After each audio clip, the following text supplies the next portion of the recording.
Ano'ai kapelino o ke aloha. Greetings and welcome to the Ho'omohalu Summer Series focused on refreshing and rejuvenation. Mo'ohalu means at ease or comfortable. It is also the name of the 12th day of the moon cycle. It springs up about 3 days prior to the Mahialani or full moon that brings new life. Mo'ohalu also means to open, unfold, as in the blossoming of flowers.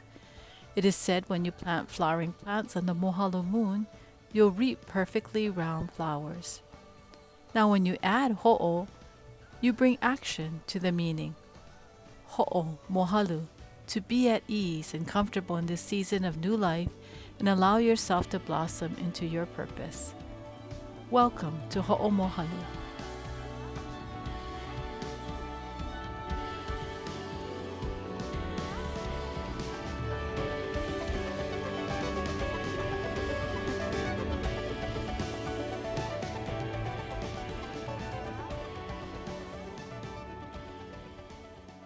Aloha and welcome to the second episode of the Ho'omōhalu Summer Series on rejuvenation and refreshing. This is Jarina Caparo, and I'm happy you joined me at Kaukau today. This is the backdrop. Kaukau is a beautiful beach on Ho'olave. Pristine sand, the ocean is just clear. Fish are swimming right next to you. It's just an amazing place and a super place for refreshing, as we talked about in our last session.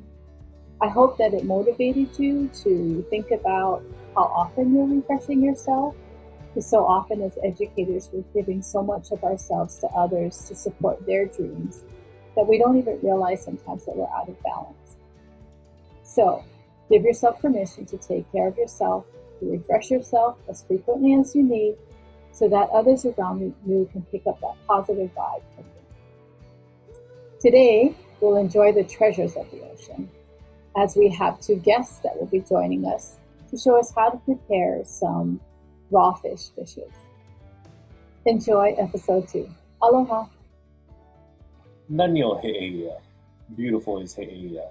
The Hawaiian word for this module comes from the place name Heʻeia, also known to some as Heʻeia, located on the windward side, or the Ko'olau side. The Hawaiian word for this module is He'e. The ho'opili mai, repeat after me, He'e. Maikai.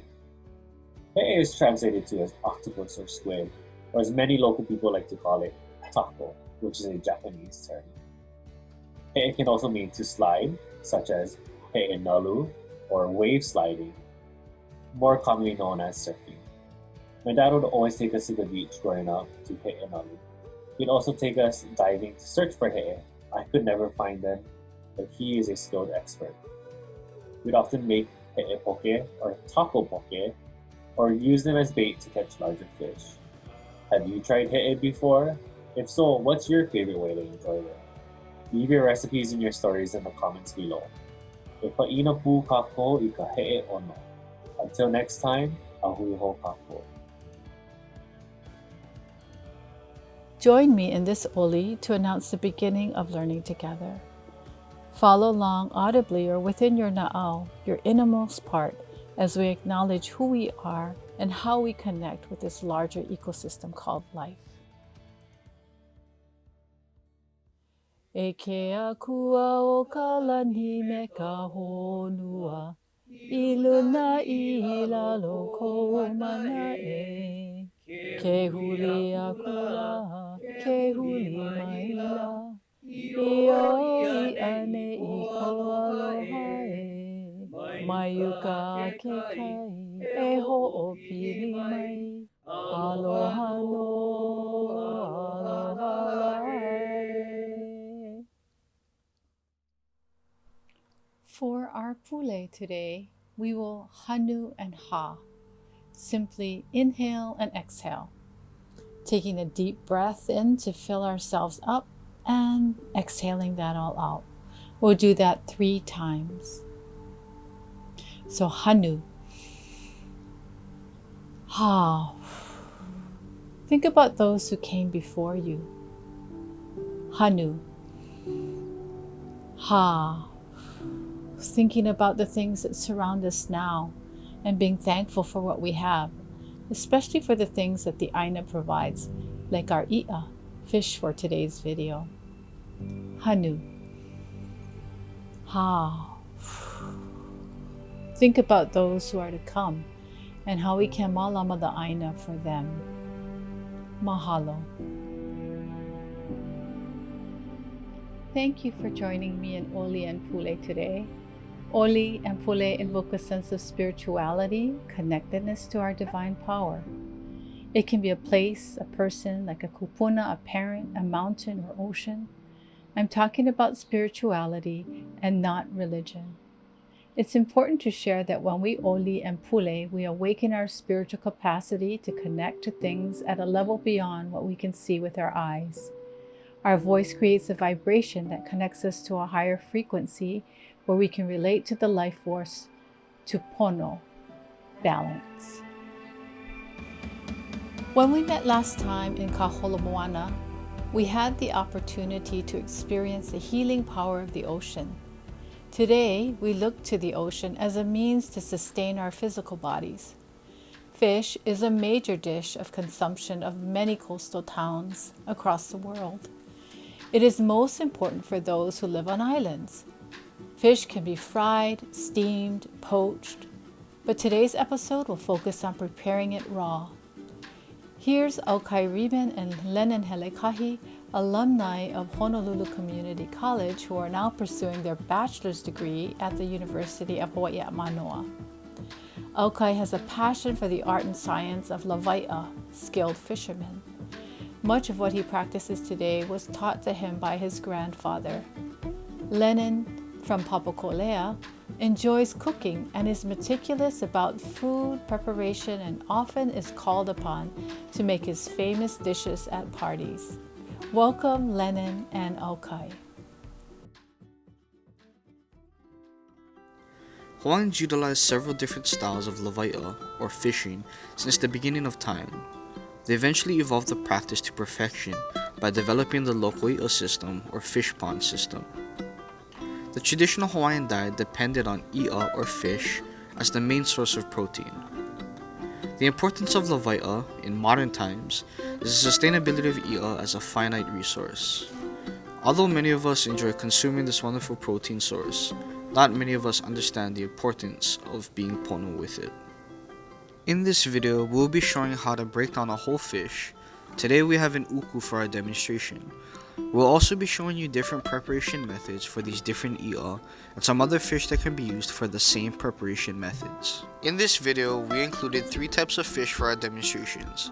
The 3 fish are the uku, the akule, and the heʻe. The uku, also known as the green snapper, blue-green snapper, and green jobfish, is a bottom fish. It was introduced to Hawaii in 1896 and has an open season all year long. Akule, also known as halalu, pa'a, big-eyed scad, and auchibiki, is not a smaller version of an aku. It is a member of the macro family and is a staple food on the island of Niihau. Heʻe, also known as kanaloa, taco, octopus, or squid, is the original kinolau of Kanaloa, Kanaloa Haunavela, as mentioned in the Kumulipo. The heʻe is a master of camouflage. This iʻa can be found everywhere in the ocean, from shallows to the depths. For these recipes, the fish will be prepared and eaten raw.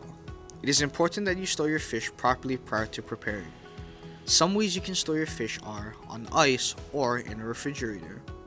But the best way to prepare is always using fresh fish.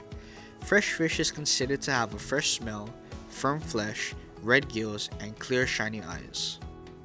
Some instruments that you will need are a cutting board, a sharp knife, paper towels, a waste bin, and a place to wash up when you're done.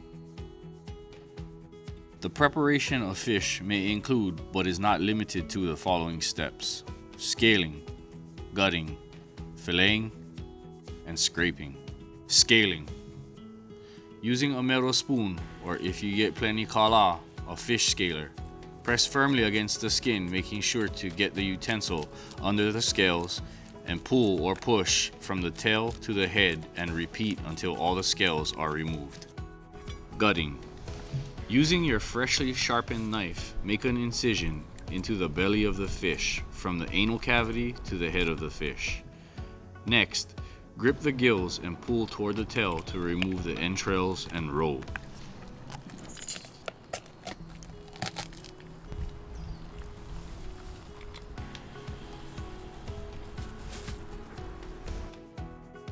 Filleting. Chop off the head from behind the gill plate.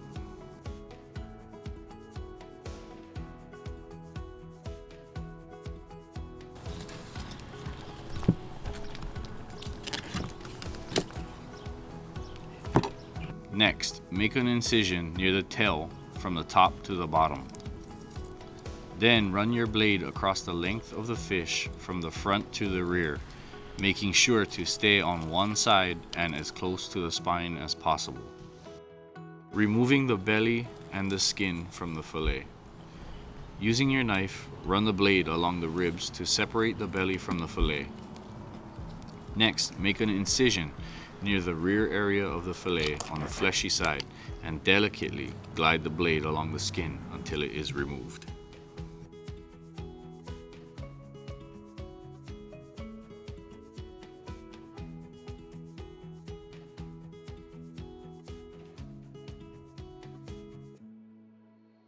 Scraping. Using a clean spoon, scrape away the remaining flesh from every part of the fish as possible. Be sure to put the scraped meat into a separate bowl from the discarded parts. Now that we've shown you how to break down a fish, we'll now share with you some simple and delicious recipes that can be used for any fish. Keep in mind that these following recipes require no cooking whatsoever. All of the fish in these recipes will be enjoyed raw.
Cleaning the he'e. Place the he'e in a bag and add 2 handfuls of pa'akai, that is adult handfuls. Then lomi or massage for about 45 minutes to an hour. Remove the he'e from the bag and rinse well, making sure to remove all the slime and pa'akai from the he'e. Once the he'e is clean, cut off the head right below the eyes and then remove the beak. After the head and beak are removed, place aside to use as bait. Next, cut and separate the individual legs. Then cut the amount of legs you want into 1/2 inch pieces. Finally, mix 2 tablespoons of wasabi and 1 teaspoon of ginger. Add the cut pieces of he'e. Mix well and enjoy.